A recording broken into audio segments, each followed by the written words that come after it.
Gracias por venir al segundo día del primer encuentro de literatura fantástica y ciencia ficción organizado por la librería Libros K.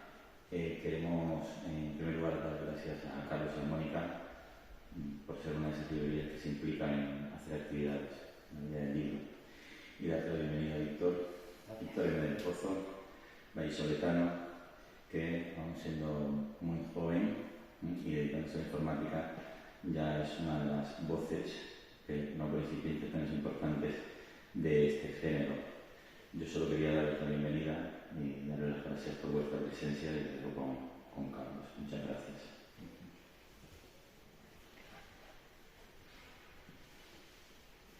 Muchas gracias, Luis Enrique, director de la Guía del Libro de Dueña. Muchas gracias, Joaquín, por honrarnos con tu presencia en esta presentación.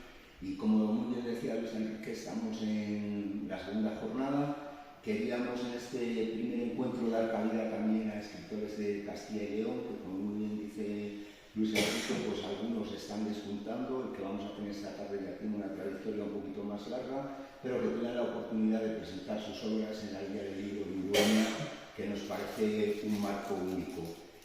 Agradecer, como no, a la Diputación de Valladolid y al Ayuntamiento de Valladolid, y al Ayuntamiento de Dueña, permitirnos hacer estas jornadas, que creo que, como os decía ayer, nacen con vocación de continuidad, y esperemos que poco a poco pues, consigamos congregar más público asistente.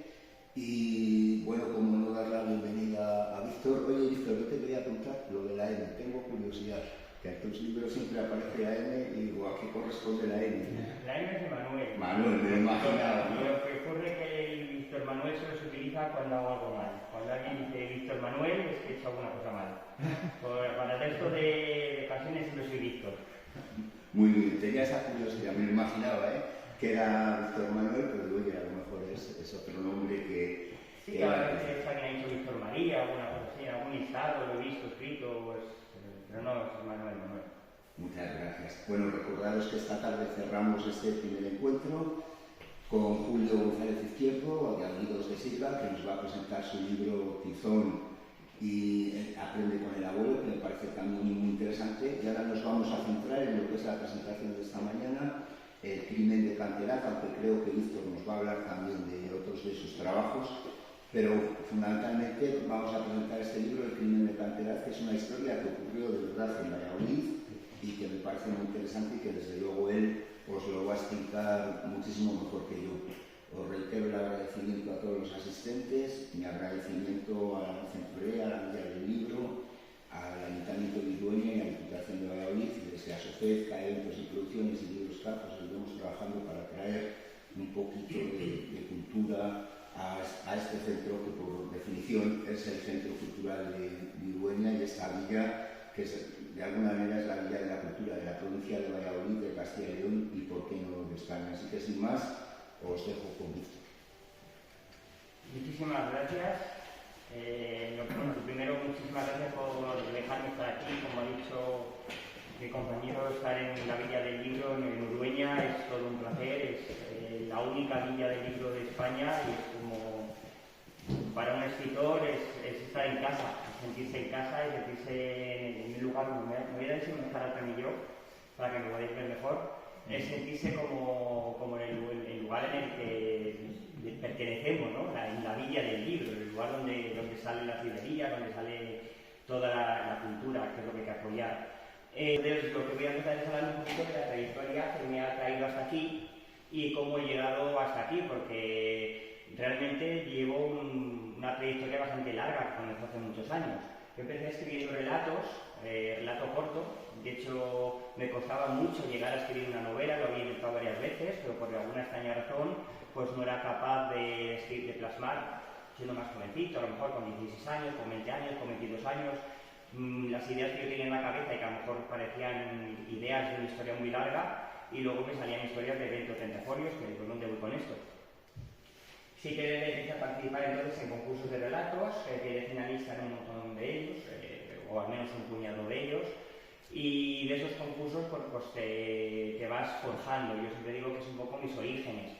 Yo he empezado trabajando relato corto. hasta que un día alguien me habló de una historia, que es la del Señor del Diablo, y que me parece que aunque vengo a hablar del crimen de Canterac, y de hecho he traído hasta alguna noticia de la época, porque como me lo has explicado es un hecho real, he traído hasta noticias de la época, pero bueno, también saldrán proyectadas en pantallas. El Señor del Diablo fue el libro que vino a cambiarlo todo y abrimos un poco la primera parte. Y no quiero solamente hablar de mis libros, sino también quiero hablar un poco de cultura, de leyendas de Valladolid, historias de Valladolid, de un poco de nuestra... todo lo que tenemos nosotros que ofrecer al resto, ¿no? Un poco todo lo que tenemos que dar. Entonces, tengo, un concurso de relatos que quedó de finalistas de Valladolid, se publicó uno de mis relatos. Aquí tuve la suerte de que parte del premio es que el relato, aparte de ser publicado, venía con una ilustración. Y en esa ilustración, aunque el libro, pues bueno, tampoco es que era el libro ganador de un concurso, conocí a un ilustrador denominado Tallete, del que hablaré más tarde, y que es el que ilustra mis libros y es el que, hace las portadas, que yo creo que son espectaculares, y que creo que gran parte del éxito del libro pues se lo debemos también a él, porque muchas veces los libros entran por los ojos. Luego lo lees, te gusta, pero si la portada no es atractiva, pues también pierdes mucho. Entonces, aquí este dibujo de Tallete, y fue ahí cuando le conocí, y luego pues nos intercambiamos los teléfonos, intercambiamos contactos, y fue cuando surgió. También colaboré con un relato en un libro de relatos ilustrados para intentar recaudar fondos para reforestar Doñana. Esto fue un trabajo altruista que hice, y bueno, pues todo lo que se recaudó, también llevaba con un dibujo, una ilustración, y todo lo que se recaudó fue para allí, para Doñana, para intentar reforestarlo. Y ya llegamos a mis dos obras, Al Señor del Diablo. Como veis, la portada original, ahí todavía no había hablado con Tallete, no era la que tenemos, y bueno, pues sí que gustaba mucho, sí que era una portada bastante atractiva, pero todavía no era la que lleva la segunda edición, que es la que tenemos aquí, que es la que nos ha desarrollado Tallete. Ahora tenemos El crimen de Canterac. Funcionan como historias independientes, son dos novelas totalmente distintas, son como dos casos de un mismo grupo de policías que intentan desenmascarar al asesino por las calles de Valladolid, pero aparte de que funcionan como dos novelas independientes, los policías son los mismos, y entonces El crimen de Canterac funciona como segunda parte del Señor del Diablo. Por eso, por un lado, me veo obligado a hablar un poco del Señor del Diablo, y por otro lado, porque me parece una leyenda tan importante de nuestra cultura, que bueno, pues, ¿por qué no hablar un poco de ella y comentarla y hablar un poco de lo que fue y de quién era antes de Proaza y de dónde salió ese sillón y por qué tuvo tanta trascendencia? Bueno, ahí tenéis a Tallete y ahí tenéis un par de ilustraciones que vienen en el libro. La de la izquierda corresponde, la de vuestra izquierda, que es mi derecha. No, la de mi izquierda, que es vuestra derecha. La de mi izquierda corresponde al Señor del Diablo, la de mi derecha corresponde al crimen de Canterac. Y bueno, pues intento que todos los capítulos de los libros, que el libro está secuenciado en capítulos que además siempre te dejan con un poco de lo que en lenguaje o en argot tanto de cine como de literatura se denomina cliffhanger, que es dejar al lector con ganas de más. Pero lo que siempre hago al final de cada capítulo es decir, bueno, ahora vamos a cambiar de personaje y el siguiente capítulo va a hablar de otra cosa diferente. Entonces, claro, eso engancha bastante porque el lector dice, pero ¿qué pasa con el anterior? Y es que lees de ese capítulo para volver a otro capítulo al que pasa el anterior. Lo que no sabe el lector es que el capítulo que acaba de empezar también le va a dejar igual de enganchado. Entonces, al final, empiezas a leer el libro y no paras hasta que no has llegado al final.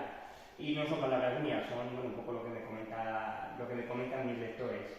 El escenario que utilizo, pues Fabionelli, La Antigua, Plaza Mayor, Santa Cruz, incluso el estadio José Zorrilla tiene su protagonismo en el libro y bastante protagonismo, pues suceden cosas importantes. El Campo Grande, San Benito, Casa Zorrilla, donde por cierto hice mi primera presentación del libro, la presentación oficial del Señor del Diablo, la Catedral, la Plaza de la Universidad, y podría seguir, ¿no? Con una larga cantidad de lugares emblemáticos, la Cúpula del Milenio, la Plaza del Viejo Coso. Cada capítulo del libro siempre está ubicado en un lugar emblemático. Y eso hace que para alguien que es de Valladolid, pues le resulte muy fácil identificar dónde está situada la escena, dónde estamos narrando y dónde lo estamos viendo.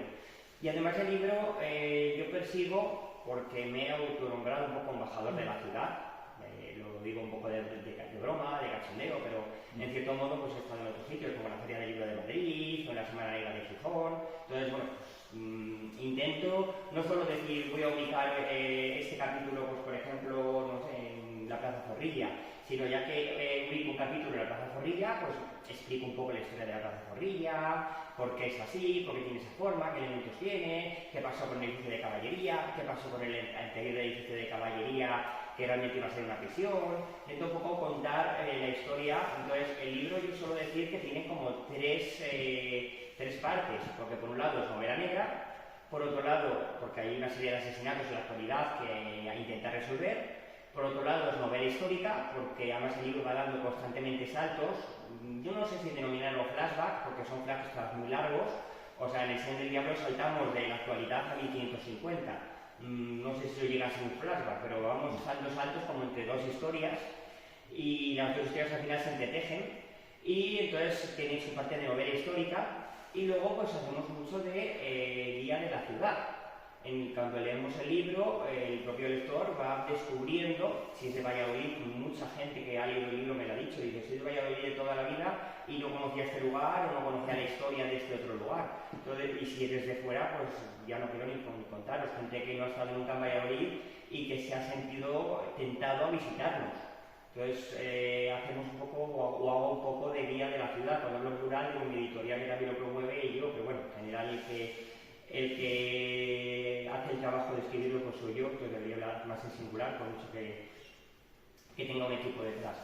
Se hace un poco eso, intentar que sea un poco guía de la ciudad y que el lector tenga ganas de visitar el lugar, de conocer el lugar, y no solo de visitar el lugar y de conocer el lugar, sino pues si eres de fuera visitarlo, y si eres de casa descubrir cosas nuevas, aprender un poco de nuestra historia. Entonces es un poco todo lo que se busca con el libro. Aquí tenemos algunos de los tres personajes retratados de aquella manera, es decir, no son fotografías, son dibujos, evidentemente, protagonistas de la obra. El inspector Antonio Navarro, Bárbara, que sería la directora del Museo de Fabio Nelli, y un policía municipal llamado Alfonso Maestro. Estos son un poco los tres protagonistas que tienen en común ambos libros. Hay más personajes que se repiten, hay los subinspectores, Alcántara y Cifuentes, bueno, va habiendo una serie de personajes que son en común, que son de la parte presente, donde hay una serie de crímenes. Luego, cada libro, pues eso, tiene su época, y están basados en épocas completamente distintas. El Sillón del Diablo nos traslada a 1550 y El Crimen de Canterá a 1908. ¿Es casualidad? ¿Se han elegido las historias por azar? Es cierto que cuando yo descubrí la historia del Crimen de Canterá, me pareció fascinante, y más fascinante aún me pareció que la gente no supiera que eso existía, que nadie se acordara que había un castillo en Canterá, y que nadie recordara que hubo un asesinato ahí bastante, vamos a decir, turbio. Ahora explicaré por qué. Entonces, eso ya me motivó a escribir sobre ello, pero hubo una cosa que encajó casi como un puzzle, y es que El Sillón del Diablo está ambientado en 1550. 1550 es la época de máximo esplendor vallisoletano, es nuestro momento de gloria, cuando éramos la capital de la corte. Todavía no capital de España, que hasta que no llegara el duque de Lerma no lo fuimos durante un brevísimo periodo de tiempo. La gente cree que en 1550 sí que éramos capital de España, pero bueno, por lo menos éramos capital de la corte. La corte era itinerante, y allá donde se situaba el rey, se situaba la corte, y la capital de la corte era donde estaba el rey. Y el rey pasaba mucho tiempo en Valladolid. Entonces, por ese Valladolid pasaron grandes poetas como Miguel de Cervantes, como Quevedo, como Lope de Vega, como Góngora, incluso Serrón Morea y Santa Sea. Me parece fantástico, yo también me gustaría pensar que fue cierto, y el mismísimo William Shakespeare pudo haber llegado a pisar Valladolid unos años después, ya hablamos de media centuria después, pero que pudo llegar hasta pisarlo. Os hablamos de un Valladolid muy diferente al que tenemos ahora, y el Valladolid de máximo esplendor histórico. Pero cuando se decide llevar Felipe II la capital a Madrid, un poco a causa del esgueva, hay varias teorías, a mí me gusta pensar en esa, que decían que era una ciudad poco salubre, se inundaba mucho, el esgueva era muy maloliente porque era un poco el vertedero de la ciudad, entonces se inundaba la ciudad de aguas malolientes, y decían que, bueno, pues que no era una ciudad sana. Entonces, cuando el médico real le aconseja trasladar la capital a Madrid, yo creo que Valladolid, en ese momento nuestro reloj se detiene. Quedamos parados en el tiempo. Y durante muchos siglos Valladolid no crece apenas, se parece que se hacen conventos, se hacen cuarteles, porque de hecho hay un dicho muy antiguo que dice que Valladolid es ciudad de conventos y cuarteles, es un dicho bastante antiguo, pero realmente la ciudad apenas crece. La foto de arriba es un dibujo medieval y la foto de abajo es una serigrafía de 1890 o más o menos, hecha desde un globo. Y Valladolid, básicamente, bueno, son diferentes planos de la ciudad, no enfocan lo mismo, pero serían casi idénticas. Aquí sí que se ve el primigenio edificio de caballería, con forma de pentágono, por ejemplo, cosas un poco que aquí no existían, pero no cambió. ¿Qué es lo que vino entonces a cambiar Valladolid y hacer que el crimen de cantidad que se ubicado en una época para mí interesante, que es 1908? La llegada del ferrocarril. La llegada del ferrocarril supuso el despertar de Valladolid. Volvimos otra vez a aparecer en el mapa, porque se decide que los ferrocarriles se van a fabricar aquí. De hecho, bueno, hay una historia muy curiosa que no viene a cuento con esto, pero el primer viaje en coche, por así decirlo, en España se realizó desde Valladolid. Era el locomóvil Castilla, los locomóviles eran locomotoras de carbón, pero que no iban sobre raíles, iban directamente sobre tierra, como un coche que va a carbón, y sin carretera, directamente por terreno de tierra y esquivando árboles y piedras y baches, hizo un viaje que duró semanas desde Valladolid hasta Madrid, el locomóvil Castilla, y se fabricó en Valladolid, además se ensambló en Valladolid. Entonces, ese despertar que trajo el ferrocarril es lo que hace que Valladolid de repente vuelva a crecer. Tienen que salir barrios nuevos, llegan un montón de obreros para trabajar en la industria ferroviaria, se empiezan a asentar en la zona de San Andrés, pronto la zona de San Andrés colapsa, se tienen que crear barrios nuevos y entonces nace el barrio de las Delicias. Y el barrio de las Delicias es donde parte la historia del crimen de Canterac, pero en un resurgiente barrio de las Delicias, en un renaciente barrio de las Delicias, en un barrio de las Delicias recién creado, en el que las calles apenas estaban asfaltadas, mucha no tenía luz eléctrica, era un barrio todavía muy primitivo. Entonces, ahora cuando hable del castillo, pues entonces volveré a hablar un poco de ese barrio y de ese lugar y un poco cómo se construye. Entonces, para mí es muy importante cómo hemos dado ese salto en el que Valladolid queda aletargada y vuelvo justo cuando despierta, a retomar la historia.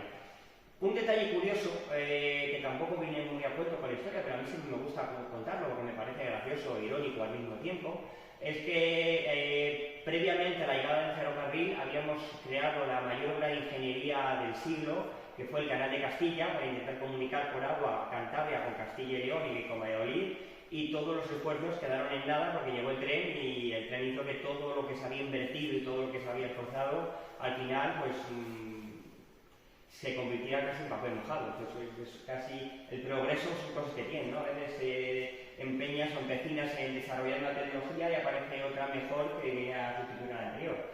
Este es un plano de lectura secos, el más antiguo que tenemos de Valladolid, que es de 1780 y algo. Para las cosas soy malísimo, debo reconocerlo.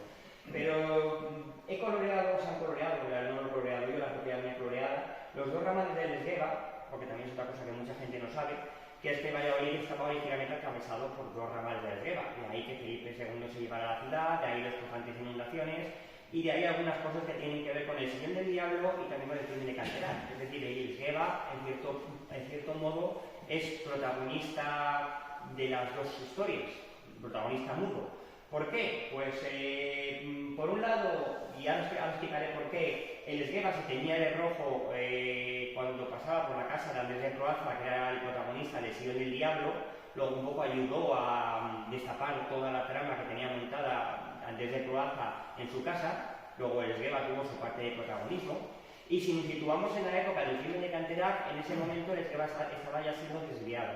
Primero se probó a intentar soterrar, todavía estaba soterrado en un montón de partes, la calle Miguelisca se intentó soterrar por la parte de la catedral, pero cuando se llegó a la conclusión de que eso era muy caro, ya directamente se intentó desviar. Y en ese momento estamos en un momento de cambio, en el que todavía hay los túneles de soterramiento hechos, pero ya se está empezando a desviar.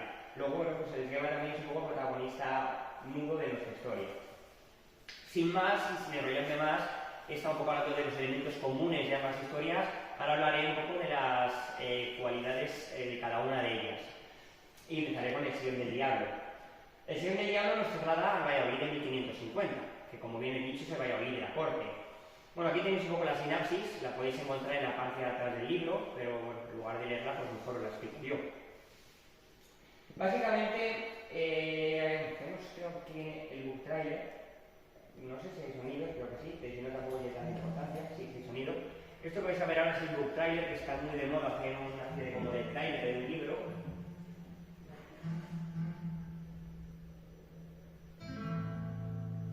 Lo que ocurre es que parece que no se ve. Se oye pero no se ve.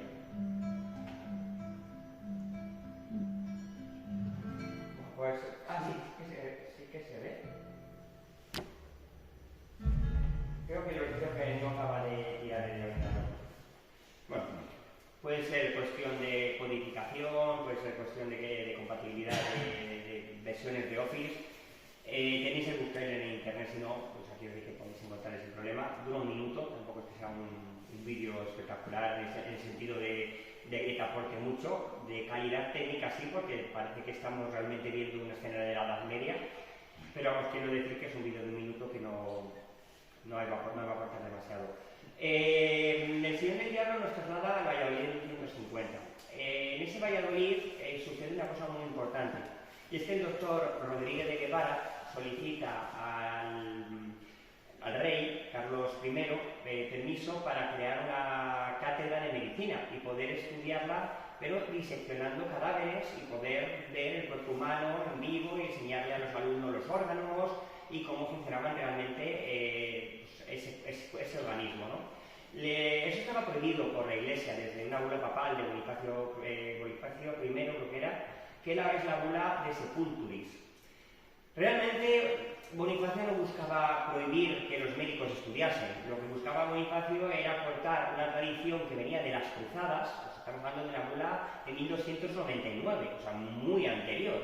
Lo que buscaba era aportar las cruzadas una manía que tenían los caballeros teutónicos o teutones, que eran primos hermanos de los templarios. De hecho son casi iguales, llevaban el mismo emblema, solo que la cruz en vez de ser roja era negra, vestían igual, con capa, bueno, llevaban hasta las mismas vestimentas, solo que son de rojo cambiamos por el negro, eran casi como templarios.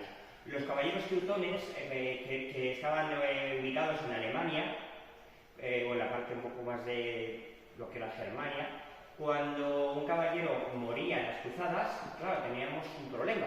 ¿Cómo trasladas el cuerpo del caballero hasta su tierra? Hoy en día puede llegar en cuestión de horas, pero en aquella época era cuestión de semanas. ¿Cómo lleva un cadáver en una carreta después de semanas a la intemperie?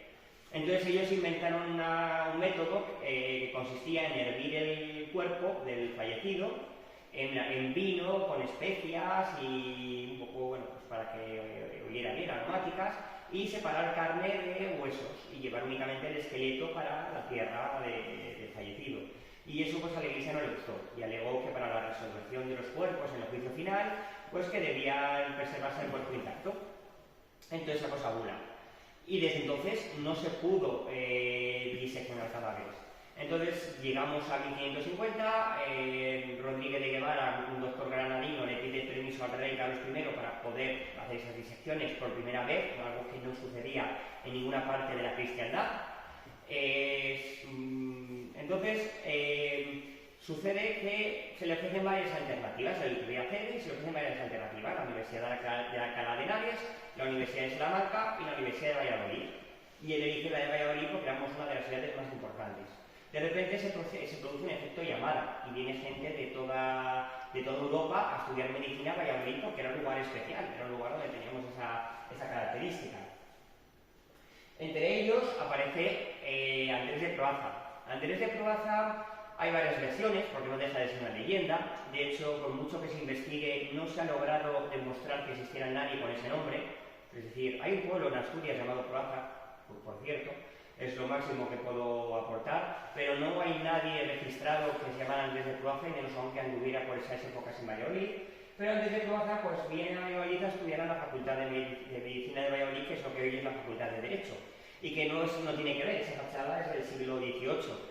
La universidad en ese momento era un claustro, era un edificio con forma cuadrada, con un claustro en el centro y se van abriendo las diferentes salas, había una capilla y diferentes aulas, y ya está, es el lugar donde vine a estudiar. Pronto sucede que ese estudiante de medicina que ha venido, que según algunos era un chico de 18 o 20 años, según otros ya era un médico doctorado, que incluso algunas veces se han encontrado, decían que era médico de la corte. O sea, quiero decir que hay leyendas o historias, versiones para todos los gustos. Yo me quedo con el Andrés de Plaza de 20 años. Y bueno, pues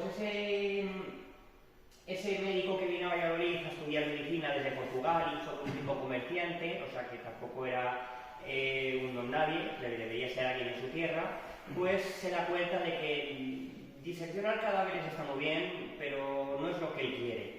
De hecho, los cadáveres solían ser de mendigos o cadáveres que aparecían en la calle muertos y que nadie reclamaban, o de ajusticiados, ahorcados, eran los cadáveres que se cedían a la universidad. Entonces él descubre que no le motiva y decide probar con cadáveres, con personas vivas o con animales primero. Empieza a diseccionar gatos, lo que se dice diseccionar, porque estaban vivos, hacer experimentos con gatos, con perros, y empieza a probar con mendigos, y llega un momento en que desaparece un niño. Desaparece un niño de 10 años al que buscan por toda la ciudad. Cuando el niño no aparece, la gente se pregunta qué ha podido suceder, y se llega a la conclusión de que de la casa del médico, le llamaban así la casa del médico, pues por ahí pasaba el río, estaba justo la calle Esgueva, hay un bar ahí llamado El Niño Perdido, que tiene que ver con el niño que desapareció, y se dice que que el sótano es el sótano donde estaba Proaza, sería que haya sobrevivido tantos años el sótano, pero sí que es cierto que hay un sótano ahí y está justo emplazado en el lugar donde debió de estar la casa de Proaza. El río, si os fijáis y si conceptualizáis la calle Paraíso, es una calle un poco serpenteante y tiene esa forma porque por ahí pasaba el río, bordeaba por la calle Esgueva, se metía, creo que se llama Solanilla, la calle que va por detrás, que rodea la antigua y tiraba hacia la catedral todo el resto. Entonces, el patio de la casa de Andrés de Proaza daba justo al río y se teñía de rojo, decían, el agua del río al pasar justo por su casa. También decían que se oían gritos, chillidos, e incluso algunos se atrevían a afirmar que salían extrañas luces de allí, que eso ya, es un poco a lo mejor pasarse, pero se afirmaba. Entonces se meten en la casa de Andrés de Proaza, se meten en el sótano, descubren una mesa y sobre esa mesa el niño que estaban buscando desde hacía horas, muerto y con los órganos un poco esparcidos por la mesa. Le había, matado en vida, se había dedicado a experimentar con él. Él es detenido, él es juzgado, primero por la universidad, porque al igual que ahora los militares tienen juicios militares, en aquella época los estudiantes gozaban del privilegio de tener un juicio como estudiante, y se le condena a la horca en un primer momento. Y hay muchas historias que dicen que murió en la horca, que hay que dar historia. El problema está en que él alega que tiene un sillón, que es el sillón del diablo, que es un sillón trailero, los sillones traileros son sillones bastante más anchos. Una cosa que a veces suelo comentar, que parece muy trivial, pero no todo el mundo sabe, es que la diferencia entre silla y sillón es que el sillón tiene reposabrazos. Luego, y la silla no. Luego todos vosotros estáis sobre el sillón, según esa definición de la RAE. Entonces, si nos guiamos de lo que dijo este hombre, que en ese sillón que tenía un celero que existe, que se puede conservar y que se puede visitar en el Museo de Fabionelli de Valladolid, que es el museo de la ciudad, cada vez que se sentaba en ese sillón, el diablo le hablaba y le decía lo que tenía que hacer: corta aquí, corta allá, o consigue un niño y te explicaré no sé qué, o consígueme un cuerpo vivo y te daré este conocimiento. Entonces le prometió conocimiento y sabiduría infinita. Entonces él se dedicó a obedecer al diablo que le hablaba a través del sillón. Ese sillón le debió de llegar a través de un nigromante navarro. El asunto pasó a manos de la Inquisición. Ya la Inquisición se hizo cargo y el hombre fue juzgado y quemado en la hoguera, según otras versiones. Por eso digo que hay versiones que dicen que fue ahorcado o hay versiones que dicen que fue quemado en la hoguera. Cierto es que los autos de fe no se hacían todos los días. Los autos de fe eran bastante caros y hubo 4 contados. Pero hay versiones que hablan de eso, de que fue quemado en la hoguera. Antes de morir, él lanzó una amenaza y dijo que todo aquel que intentara destruir el sillón o que se sentara en él 3 veces sin ser médico, moriría. Entonces nadie se atrevió a destruir esos muebles. La Iglesia intentó subsanar el daño creado, intentar amortizar un poco gastos del juicio y la propia universidad lo intentó vendiendo los muebles, pero nadie quería los muebles malditos de un asesino. Entonces acabaron apilados en el sótano de la universidad. Creo que hubo hasta 3 subastas y al final, después de las 3 subastas, acabaron apilados en el sótano. Llegó un momento más adelante en el que un bedel de la universidad se encontró el sillón y, sin saber la historia, sin saber nada, hablamos de siglos después, no he sido capaz de encontrar por la época exacta, no podría decir 1800, 1700, sé que siglos después, porque bueno, lo que tienen las leyendas, que son un poco abstractas. Pues el bedel utilizó ese sillón para sentarse y descansar, y al tercer día apareció muerto. Nadie sospechó nada, pues le había dado un infarto, pues ahí quedó la cosa. Así que al hombre le enterraron, pusieron un nuevo bedel, la universidad contrató un nuevo bedel, el bedel se encontró el sillón nuevamente en su sitio, y al tercer día el bedel volvió a aparecer muerto. Y ahí hubo una investigación, porque 2 bedeles muertos en 3 días, pues queda un poco, y encima en el mismo sillón, sentado, de la misma forma. Entonces se descubre que ese sillón también es de Croaza, y el sillón se le castiga, se le cuelga boca abajo de la capilla universitaria, que ahora está en el Palacio de Santa Cruz, pero que en aquel entonces estaba justo enfrente, lo que ahora es el edificio Rector Tejerina, y ahí estuvo boca abajo hasta su demolición. De hecho, si os fijáis, el propio sillón tiene unas argollas de haber estado colgado, boca abajo y castigado. Cuando el sillón se demuele ya entramos en una época a lo mejor un poco más de raciocinio, en el que pensamos que un sillón tampoco puede ser tan maligno, y decidimos cederlo a un museo, y se cedió a lo que entonces era el Museo Arqueológico de Valladolid, que hoy en día es el Museo de Valladolid y que es el Museo de Fabionelli. Para quien lo sepa, como curiosidad, alguien me puede decir, ¿y actualmente se ha sentado alguien? En el museo cuentan que un empleado con su plaza sacada, con su posición aprobada, plaza fija, se sentó 3 veces para hacer la broma, creo que delante de los suegros, pues un poco de cachondeo, y bueno, pues ha desaparecido. No se sabe nada de él. La plaza la ha perdido, han pasado muchos años, ha perdido la plaza, nadie sabe dónde está, a lo mejor está en las Maldivas, a lo mejor ofrecieron un trabajo mejor en Granada, no lo sé, pero ese hombre desapareció y lo que se sabe que se sentó 3 veces en el sillón. Entonces, bueno, ahí dejo el dato. Muchas veces me preguntan si yo me sentaría. Hay una de las personas que mejor relata la historia, que es Saturnino Rodríguez Manescau, que creo que llegó a ser director del museo y no sé si incluso rector de la universidad, o tuvo mucha relación, por lo menos, fue profesor de la universidad seguro. Y este hombre escribe en su libro Tradiciones Universitarias un capítulo entero dedicado al Señor del Diablo, y termina diciendo lo siguiente, y dice: yo, claro está, no creo en hechicerías, dice, pero lo mejor de los dados es no jugarlos. Entonces, bueno, él lo deja ahí, porque dice, sí, yo no creo en estas cosas, pero yo no me sentaría.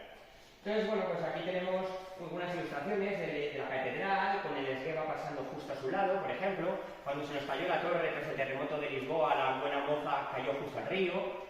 Aquí creo que tengo una reconstrucción incluso un poquito más gráfica, que evidentemente es un fotomontaje, de la catedral con la buena moza y el esgueva pasando justo a su lado, de cómo debió de ser. Es casi la misma foto, pero bueno, una en ilustración y otra en fotografía. Y bueno, pues algunas reconstrucciones de lo que se pudo encontrar en el sótano de Andrés de Croaza, ¿no? Allí incluso lanzando su amenaza famosa de todo aquel que se siente en el sillón, pues morirá.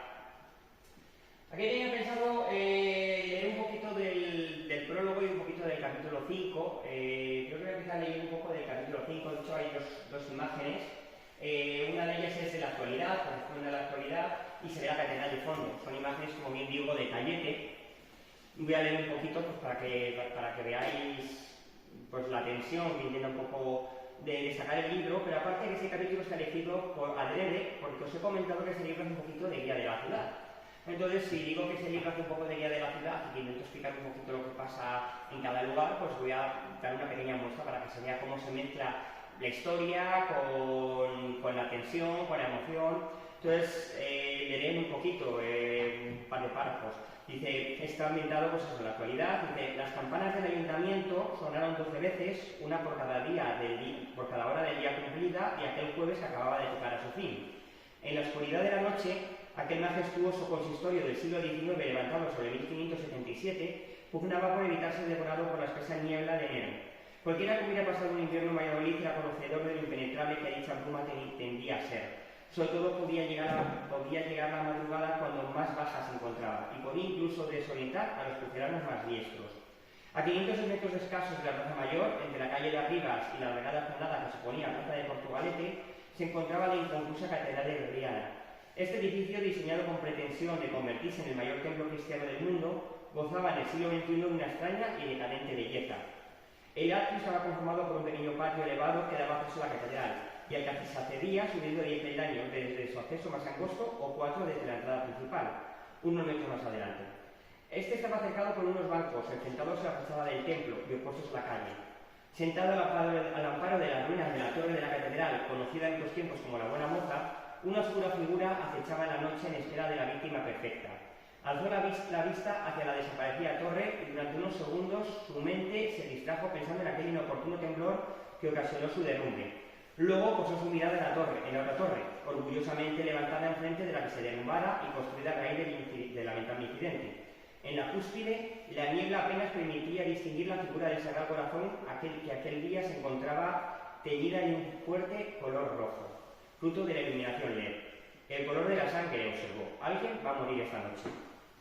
Entonces, bueno, esto sería un poco del capítulo 5. Y bueno, pues si os leyera algo del prólogo, pues veríais algo parecido. De hecho, el libro juega con dos tipos de letra medieval para la parte antigua, otro tipo de letra para la parte moderna. Y bueno, pues este habla de 1550 y empieza a decir: la ciudad dormía tranquila, sus habitantes habían agotado las horas de sol y la gran mayoría se encontraban cobijados al seguro resguardo que ofrecían sus hogares. Las estrechas y polvorientas calles se hallaban desiertas, completamente vacías, sumidas en la más insidiosa oscuridad. Tan solo la tenue luz ocasional de alguna candela, proveniente de una vivienda cualquiera, se atrevía a romper aquella negrura, cediendo generosa parte de su resplandor para arrojar un poco de luz al exterior. Esa fría noche de 1550 no parecía ser diferente a las demás, al menos para la gran mayoría de los habitantes de la villa castellana de Valladolid. Arropado por la seguridad que ofrecen las sombras y escondido tras un oportuno recoveco, un experimentado asaltante aguardaba pacientemente a su víctima, cuchillo en mano, con la intención de robarle la bolsa y quizás, si tenía, algo más. Pues son un poco las dos historias que se van mezclando y se van entrelazando, y la parte más complicada de construir este libro, de escribir El Señor del Diablo, ha sido construir un Valladolid de 1550 en mi mente. Cada edificio, cada monumento, cada calle, que había en cada lugar, para poder ubicar a los personajes y ponerlos a correr por esas calles. Entonces la leyenda se conoce, la leyenda es fácil de aprender, pero conocer el Valladolid de 1550 para luego ubicarla y ubicar exactamente cada sitio y esta escena transcurre aquí y aquí había esto, aquí había lo otro, eso fue un poco lo más complicado. Llegamos al Crimen de Canterach, la novela que realmente venimos a presentar, ¿vale? La segunda parte, la continuación, la esperada continuación, de hecho, porque bueno, mucha gente me pidió más, y de hecho habrá más. Luego os comentaré que habrá más sobre esta saga. Es una especie de saga que ya tengo terminada, pero evidentemente no publicada. Entonces, bueno, habrá más libros al respecto. Esto nos traslada hasta 1908. Entonces pasamos de 1550 a 1908, y como bien os he comentado, Valladolid apenas sufre cambios en todo este tiempo. Aquí tenemos la sinapsis, pero que, bueno, pues repito, lo voy a explicar yo. Como os he comentado, esta es la calle Miguelista. Estábamos en pleno soterramiento del Esgueva, pero se decide al final que el soterramiento no es buena idea, que es mejor el desvío. Tenemos el mercado de Portugalete, justo al lado de la catedral, que también es uno de los escenarios que aparecen en el libro. Un Valladolid compuesto que, bueno, puede parecer una foto de hoy en día, pero si os dais cuenta en el tranvía, pues todavía no se ve. Como curiosidad, es un tranvía tirado por caballos. Los tranvías eléctricos estaban empezando a llegar, pero eran tranvías tirados por caballos. Y bueno, como bien digo, fue el tren, la locomotora, la llegada del ferrocarril, la que impulsó un poco el renacer, el resurgir de ese Valladolid que había quedado letargado tras llevarse la capital a Madrid. Aquí tenemos una foto de la estación de tren recién construida. De hecho, es una foto de 1907, un año antes justo de todos los sucesos que yo me voy a narrar. Y este es un pequeño mapa de Valladolid de la época, donde se ve, insisto, que si le comparáis con el de Ventura Seco, apenas ha cambiado. Pero se empieza a ver ya por aquí, que aquí está la estación del norte, y por aquí ya está San Isidro, y por aquí ya empiezan a aparecer casas de lo que empiezan a ser el barrio de las Delicias. Entonces todavía aún no existe, pero ya se va creando ese barrio. Entonces nos vamos a centrar en la figura de estos condes, los condes de la Oliva y Gaitán, porque hay otros condes de la Oliva en el sur que no son los mismos.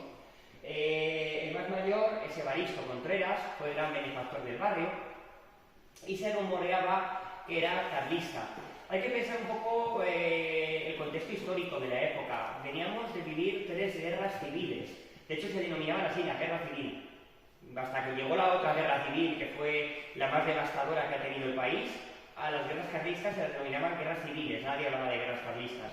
Y bueno, tenía un poco que ver con guerras de sucesión también, se llamaban guerras de sucesión porque bueno, pues Isabel II quería el trono, se le dieron a ella, pero que Carlos no estaba de acuerdo, en fin, pues hubo una serie de guerras y estos condes eran partidarios de Carlos, que quería ser el heredero del trono.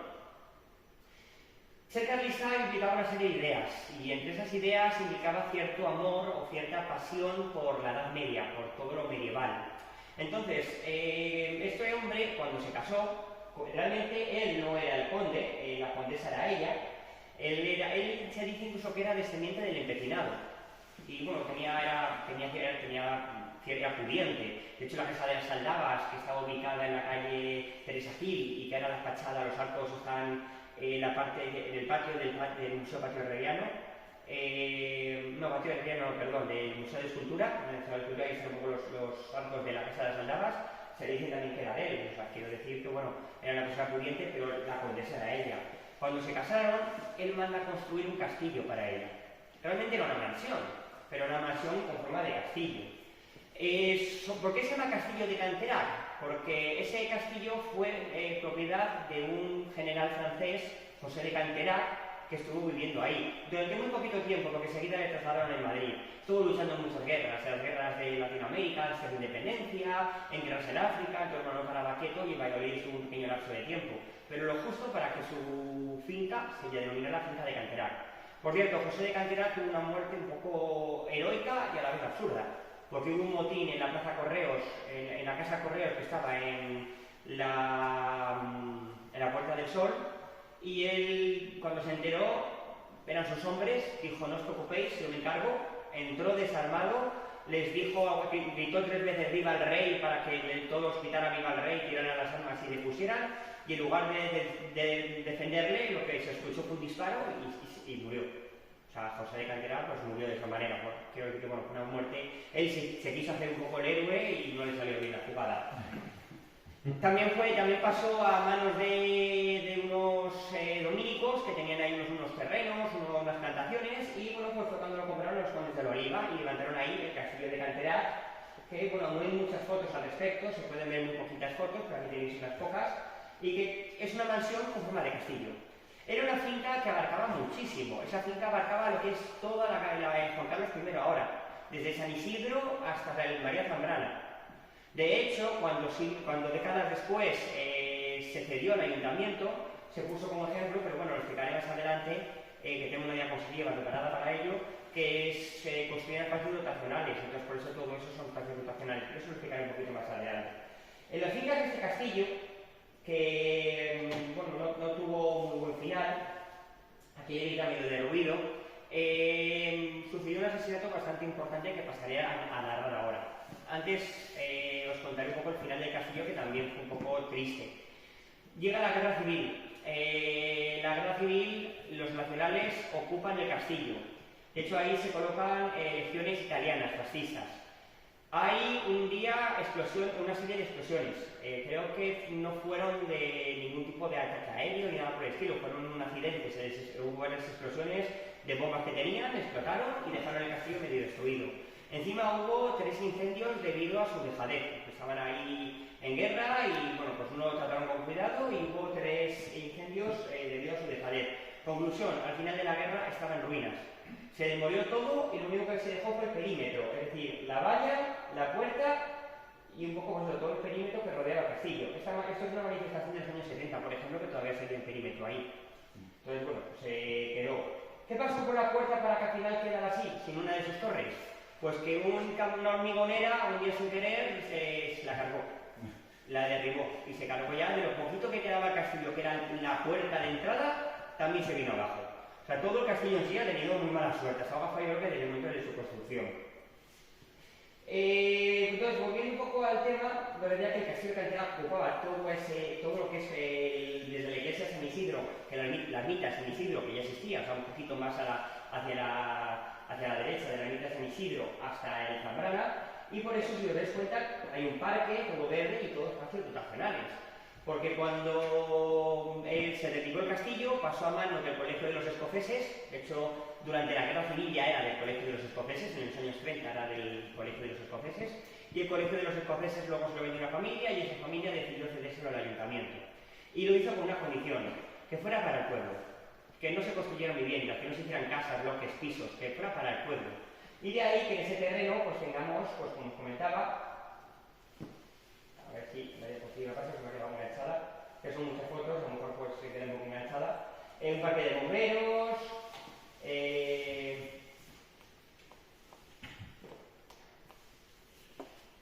a ver, si quiera pasar, se ha quedado ahí un poco el ordenador trabado. Bueno, sabemos un poco todo lo que hay, un parque de bomberos, un instituto, un centro cívico, de hecho 2 institutos, un colegio, un centro de salud, un polideportivo, un centro cívico, hay un montón de elementos que realmente son para el disfrute del pueblo, de construcciones, edificaciones. Bueno, esto es el colegio, el centro cívico, un centro para mayores, o sea, todo lo que hay ahí, el centro de salud, el Zambrana, unos campos de fútbol. No es casualidad, que eso fuera así, o sea, se dio con esa intención. Pero ahora vamos a hablar un poquito del crimen de Canterá, que es que este crimen sucedió, y parece que lo hemos olvidado. Ya hemos recordado el castillo, ya todos los que estamos aquí sabemos que allí hubo un castillo y lo que abarcaba el terreno. Evidentemente no todo era el edificio, había frutales, árboles frutales, había plantaciones, de hecho había un montón de obreros trabajando, había jardines para el paseo de los condes, había granjas con animales para vacas, cerdos, gallinas, pues todo era la finca de Canterá. Más que el castillo era la finca, el castillo era un cachito pequeñito de toda esa finca. Perdona, Víctor, ¿sabes exactamente de todo el perímetro ese más o menos dónde estaba? El castillo estaría más bien más cerquita de San Isidro, porque la entrada estaba muy cerca de donde está la ermita de San Isidro. Y de ahí ya se entraba directamente hacia el castillo, o sea, todo lo demás sería finca. Coges la ermita de San Isidro, pues, lo que podría ser a lo mejor ahora mismo el centro de mayores, a lo mejor, que yo creo que es de lo primero que hay. Por esa altura estaría la puerta y por ahí había un camino recto directamente que conducía ya hasta el castillo y estaría en la parte más alta. Entonces no estaba en el centro, estaba más bien muy cerquita de la ermita. O por lo menos eso es lo que he conseguido saber, porque tampoco hay tanta documentación de dónde se ubicaba, pero bueno, sí, yo es lo que he conseguido saber, que la puerta del castillo estaba muy cerquita de la ermita. De hecho, por ahí había un puerto, de ahí se sacaba todo lo que ellos todo lo que vendían, todo lo que se generaba, pues si sacaban fresas o sacaban uvas, lo que sacaban, pues justo al lado, pegado a esa tapia, había lo que se denominaba un puesto de consumos, que era como un puesto donde se pesaba todo lo que se iba a vender para pagar un impuesto por ello. Y estaba justo adosado a la tapia, entonces se sacaban los carros de ahí, cargados con todo lo que se había cultivado y iba directamente al puesto de consumos. Y el castillo estaba, yo creo que en línea recta, muy cerquita. Lo que sí que sé es que se estaba la puerta, hay un camino que conducía directo hacia el propio castillo. La noticia fue muy sonada, nos ocupó portadas y portadas y portadas de periódicos durante 3 años, desde 1908 hasta 1911. O sea, tengo muchas más, no te voy a aburrir, o sea, y he puesto un montón de ellas, pero bueno, estas son de la ABC, de periódico que ya no existe, como La Correspondencia de España, informaciones de provincias, incluso esto ya es el norte de Castilla, lo que estamos con la ABC, esto ya es el norte de Castilla. El norte de Castilla es donde más información tengo, porque si os dais cuenta era lo que mejor lo explicaba, y la hoja que he traído es el norte de Castilla. Entonces, el norte de Castilla tiene un montón de artículos. O sea, ocupó durante muchos años artículos, la prensa, vamos. Ya digo que no tengo todo lo que. No he puesto todo lo que tengo y he puesto mucho para que quede claro que había mucha información al respecto. De hecho, si el Sillón del Diablo me ocupó mucho trabajo intentando reconstruir el Valladolid de la época y un poquito menos intentando conocer la leyenda, el crimen de Canterá ha sido al revés. He tenido que descubrir el Valladolid de la época, que de 1908 no era igual que el de ahora, pero se parecía, y he invertido muchas horas en leer periódicos para descubrirlo, lo que testificó uno, lo que testificó otro, lo que se decía el juez, lo que pasó aquí, lo que pasó allá, y poder saber todo lo que sucedió en un proceso que duró 3 años.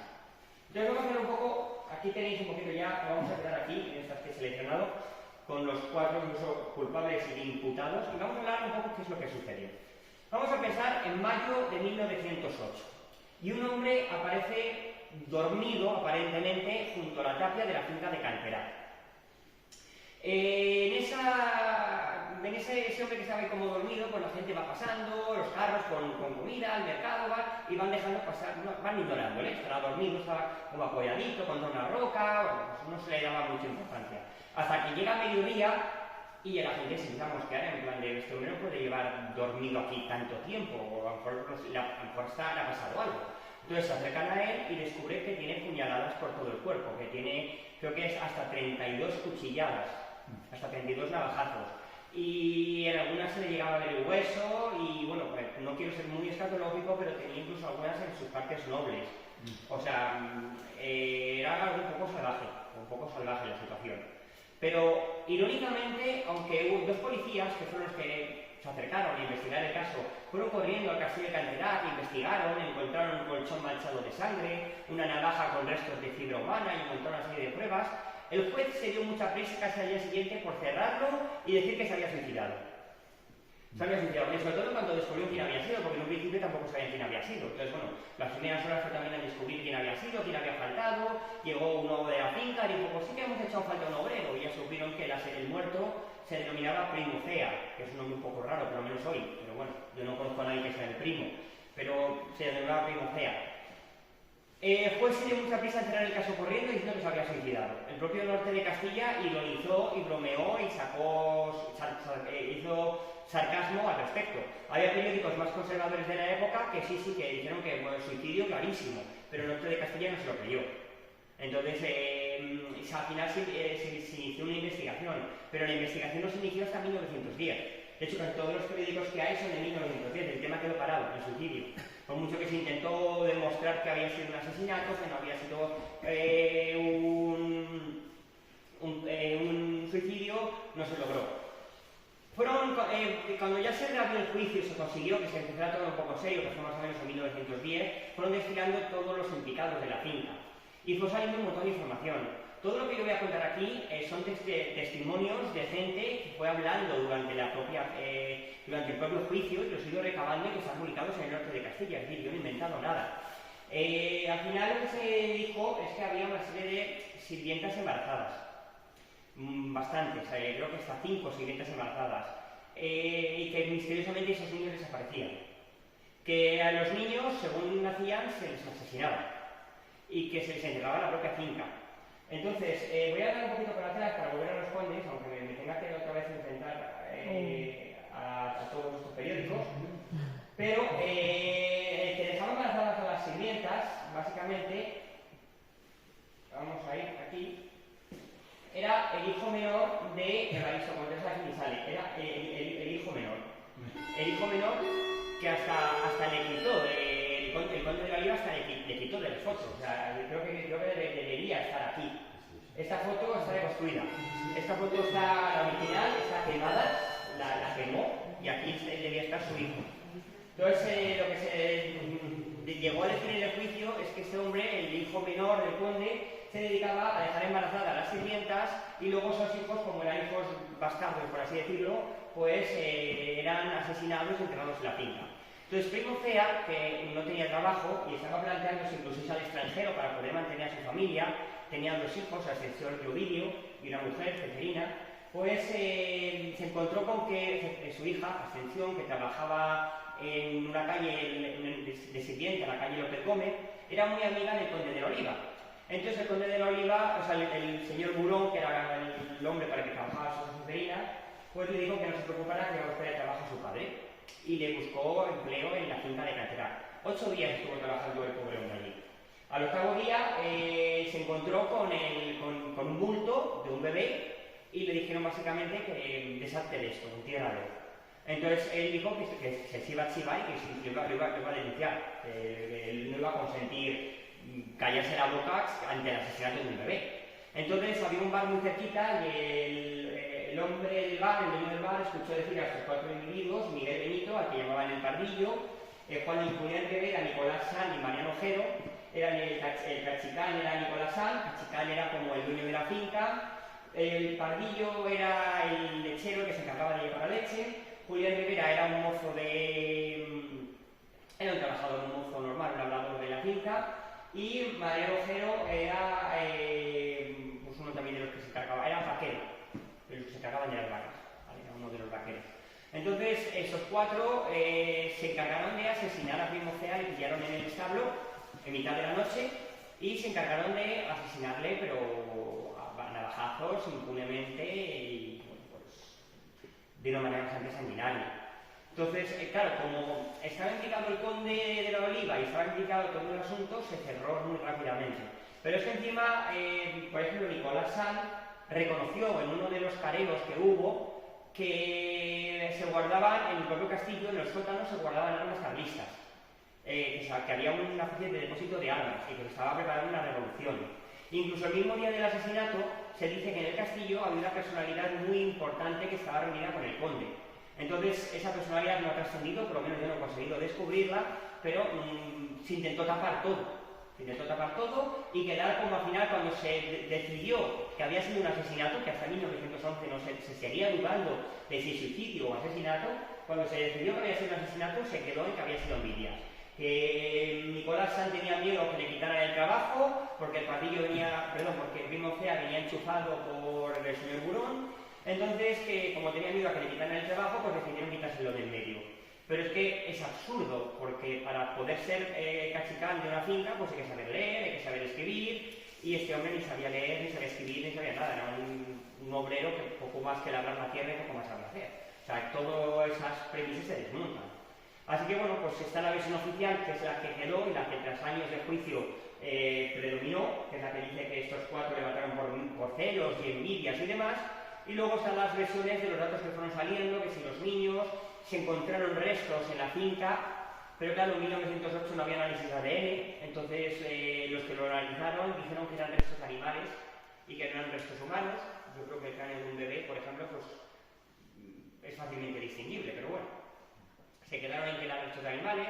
Se habló de otra persona que también habían asesinado meses antes por una partida de cartas, que estaban jugando a las cartas y como perdieron, pues le dieron con una jarra de vino en la cabeza, le mataron y también le enterraban en algún lado, o sea que no era la primera vez que esta gente mataba. O sea, aquí hubo como mucha historia de por medio, ¿no? Entonces, lo que voy a hacer es leer de todo lo que he encontrado, de toda la información que he encontrado, voy a leer un cachito del norte de Castilla, que yo creo que es muy representativa. Habrá cachos que me cueste leerlos, pero porque está muy borroso, está cortado, es un periódico de 1908, una impresión, pero bueno.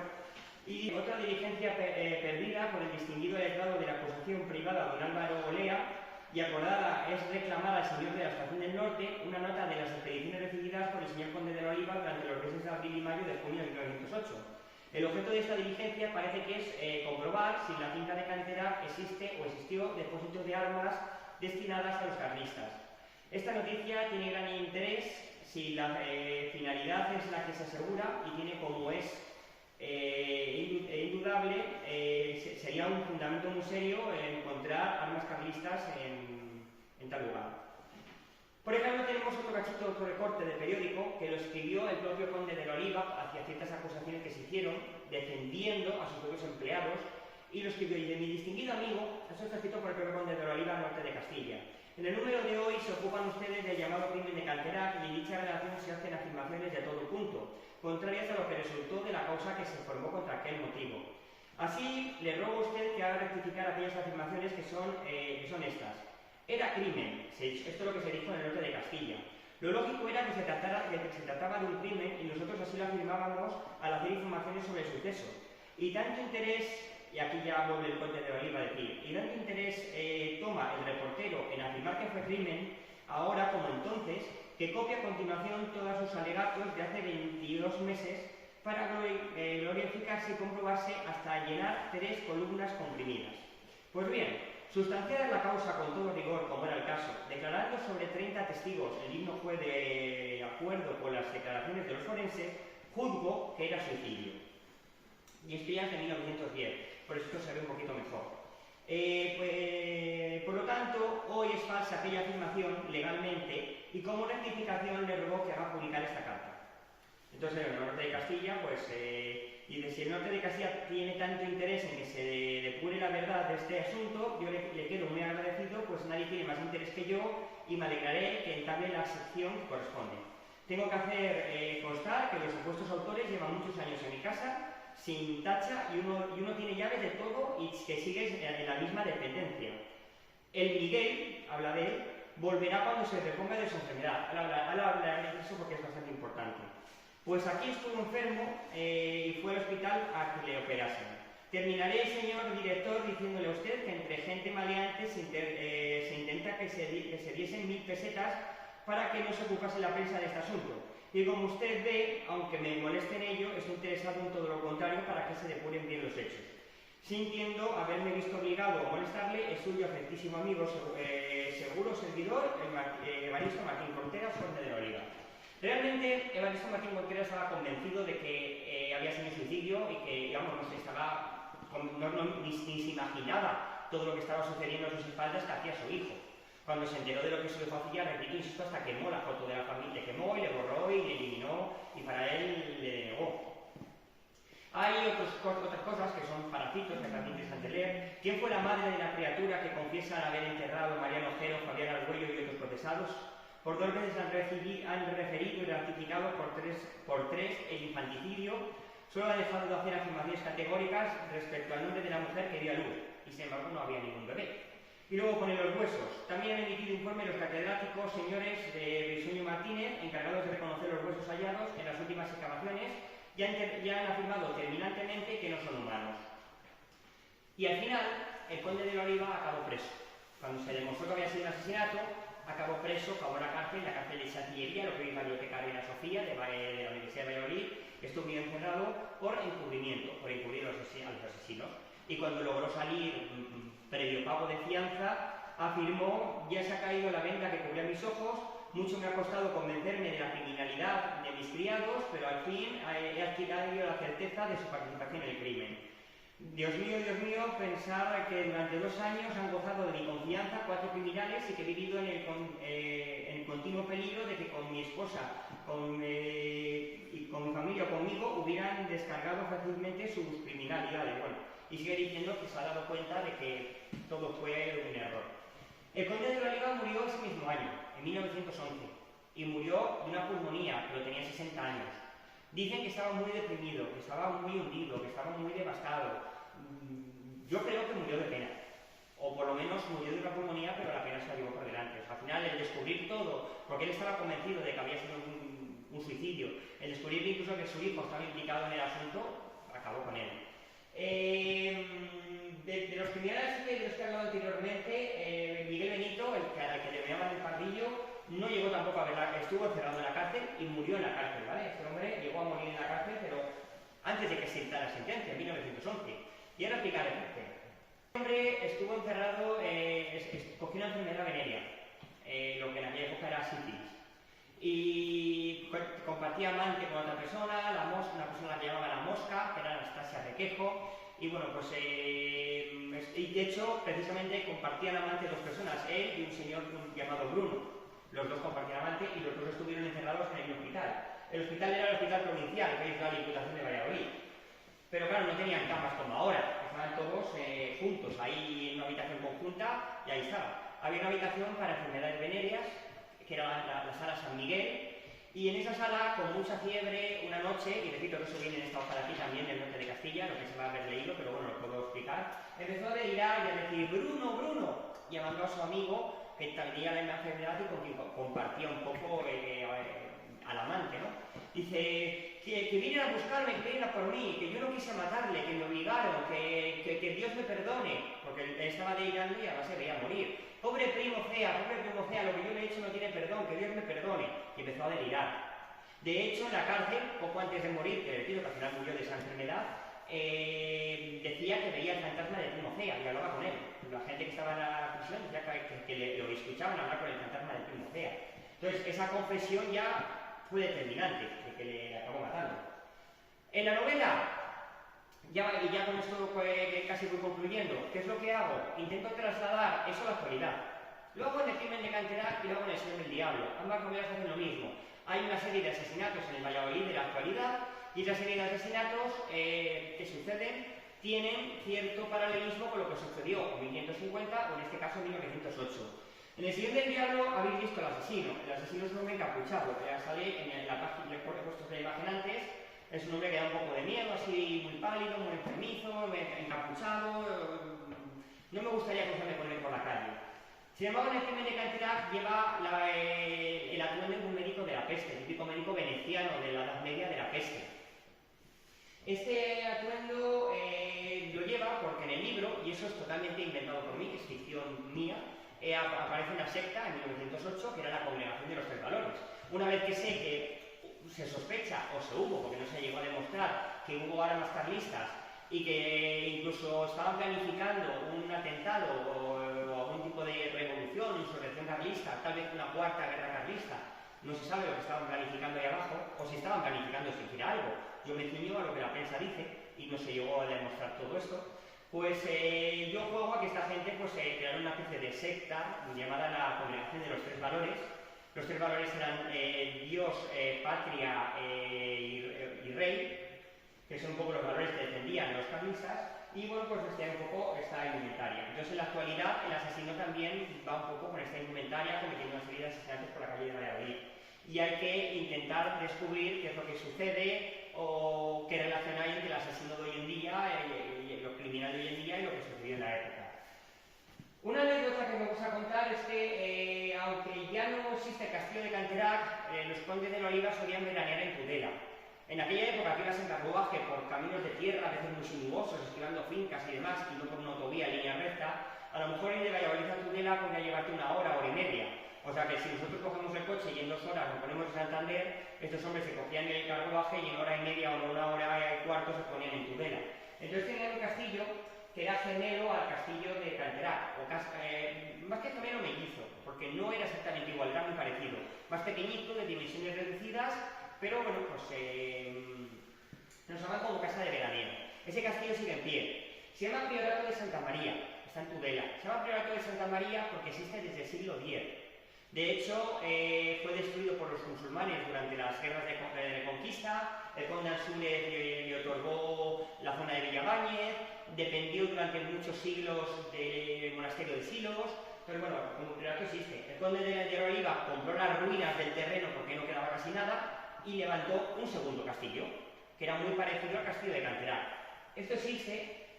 Lo único pena es que está cerrado, está cercado, no se puede rodar. La imagen que veis allá que estoy dentro es porque recientemente se ha rodado un programa de televisión Castilla y León, que se emitirá en breve sobre el tema, sobre el asunto, y pude acceder a lo que es al exterior. Al interior no nos dejaron acceder porque dicen que está en un estado un poco ruinoso. La verdad que es una pena, porque si se remodelara, si se cuidara, si se abriera al público, podría dar mucho juego, porque es eso. Es casi idéntico al castillo de Canterac, pero bueno. Y con eso pues concluyo. Aquí tengo un vídeo que me voy a saltar porque es el making of del book trailer. Lo tengo puesto únicamente para deciros. Y este además se ve, no se ve el otro, se ve este, pero vamos, que seguramente haga lo mismo y vaya a tirones. Entonces no me voy a arriesgar. También se ha rodado un book trailer del crimen de Canterac que saldrá, lo publicaré en noviembre.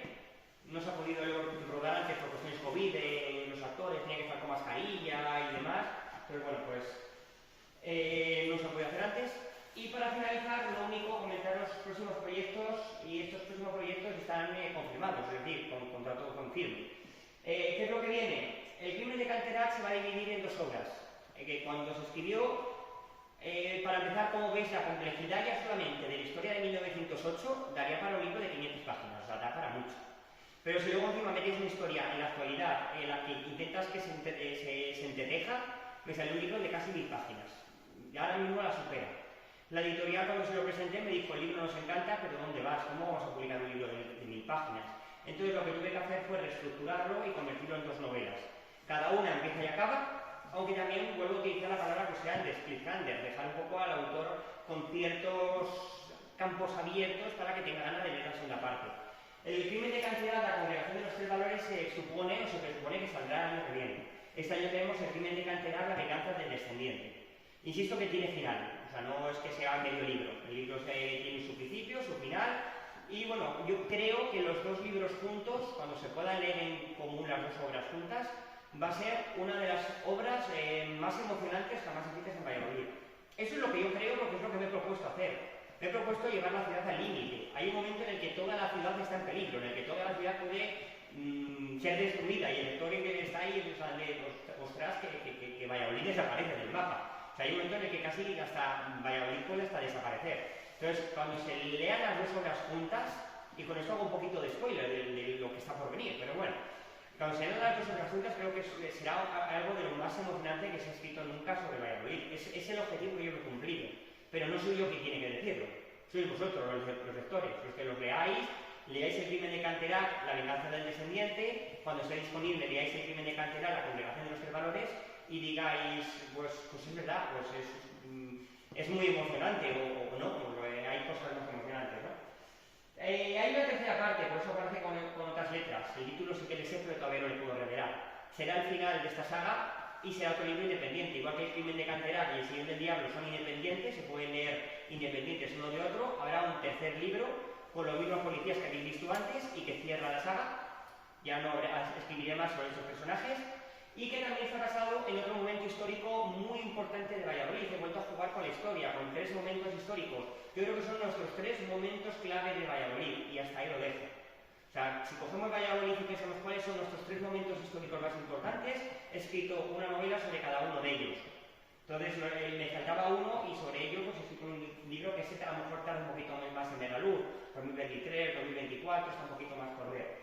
Más cercano, tenemos una novela corta que va a salir con otra editorial, diferente a la que a Grifos. El libro se va a llamar Cada tarde a las 8, y yo preveo que saldrá sobre febrero, pues lo que se calcula, febrero o marzo. Es una novela también negra, una novela negra, porque es un poco mi estilo, con saltos al pasado, jugando un poco como el Señor del Diablo, pero está un poco ambientada en todo lo que hemos vivido durante el confinamiento y todo lo que hemos vivido durante la pandemia.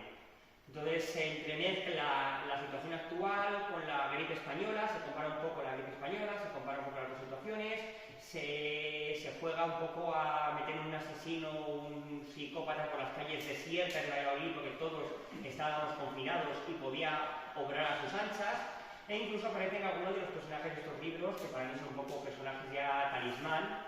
Entonces, bueno, pues aparecen un poco haciendo un cameo casi. Y por último, el libro que estoy terminando ahora, que va a ser mi próxima novela, que no tiene ningún tipo de fecha de publicación, pero sí que también está firmado ya el contrato, va a ser un libro de 13 relatos. Empecé con 10, al final han acabado saliendo 13. De hecho, estoy terminando el último. Se va a denominar 13 relatos negros, o por lo menos es el título que tenemos pensado de momento. Y bueno, pues lo único que puedo decir al respecto es que van a ser como 13 mini sillones del diablo o mini crímenes de Canterac. La idea era salirse un poco del relato tradicional, del relato de Borges o del relato de Cortázar, y hacer como mini novelitas negras, que se puedan leer en un trayecto de autobús, antes de ir a dormir, o en un pequeño viaje en tren. Entonces van a ser 13 pequeñas novelas negras, cada una de ellas diferente al resto, es decir, totalmente diferentes, sin ningún tipo de conexión. Y bueno, pues ya os digo, es el proyecto en el que estoy trabajando, estoy acabando la última, luego tendré que revisarla, repasarla, como no tiene fecha de salida, pero bueno, sí que es cierto que cuando se lo comenté a la editorial le entusiasmó, le encantó la idea y dijo, vamos, toma, me dieron el contrato al instante. Entonces sí que está confirmado el proyecto y acabará viendo la luz, pues eso, en breve. Es muy probable que vea eso antes, incluso que el Ministerio de Mayo, porque son proyectos independientes, o sea, a lo mejor el año que viene o en 2 años lo tenemos en el mercado, no lo sé. En todo caso, eso es en lo que ando trabajando. ¿Por qué quería hacer un libro de relatos? Porque son mis inicios. Era un poco también un homenaje a cómo he comenzado. Yo he comenzado haciendo relatos y quise homenajear al relato, que es con lo que yo he comenzado. Entonces, bueno, dije, voy a dejar un poco la novela apartada y voy a hacer un libro de relatos que es un poco mis orígenes, porque eran mis inicios. Y para terminar, deciros que estoy disponible para vosotros en las redes sociales, para lo que queráis. Tengo esta especie de diapositiva un poco extraña, que también es un poco mi tarjeta de visita, donde tengo todo. Si cogéis la línea completa es mi correo electrónico, info@victormpozo.es, Si cogéis desde la Roba hasta el Pozo, es mi usuario de redes sociales. Con eso me podéis encontrar en Facebook, Twitter, Instagram, en cualquier red social. Reconozco que no soy todo lo activo que debería, que es así informático, pero es que no me gustan mucho las redes sociales y las uso casi pues por necesidad, porque tengo que usarlas. Y si os quedáis con la última parte de todo lo que viene abajo con el globillo, es mi página web, victormdepozo.es, que la voy también actualizando, voy colgando presentaciones, voy colgando cosas. Entonces, bueno, pues también podéis seguirme en la página web porque encontráis noticias. Entonces, bueno, doy las gracias a todos por venir. Creo que me he extendido demasiado, pero me parecía muy importante contaros la leyenda del Señor del Diablo, contaros la historia del crimen de Canterá, que están olvidadas, porque, bueno, forman parte de nuestro folclore, forma parte un poco de nuestra cultura, forma parte un poco y es folclore olvidado. Porque el Señor del Diablo me ha sorprendido mucho, que siendo la historia más conocida de Valladolid y la leyenda más famosa que tenemos, muchísima gente de Valladolid no tiene ni idea de que existe, ni de que se puede visitar el sillón, ni de que existe esa leyenda. Entonces hay que dar a conocer nuestro folclore. Y el crimen de Canterá, yo no sé si denominarlo folclore porque fue un asesinato, pero sucedió y el castillo existió. Y ha pasado casi ayer, porque ha pasado hace 120 años y la gente lo ha olvidado. Entonces a mí me parecía muy importante darlo a conocer, traerlo de vuelta, que la gente lo recuerde de nuevo y que, bueno, pues que se vuelva a saber que eso sucedió. Entonces, bueno, pues, muchas gracias por estar aquí, muchas gracias por escucharme y espero, bueno, pues que os haya resultado interesante la charla, que, bueno, como veis, le he centrado más en las leyendas que en lo que es en la trama de los libros así.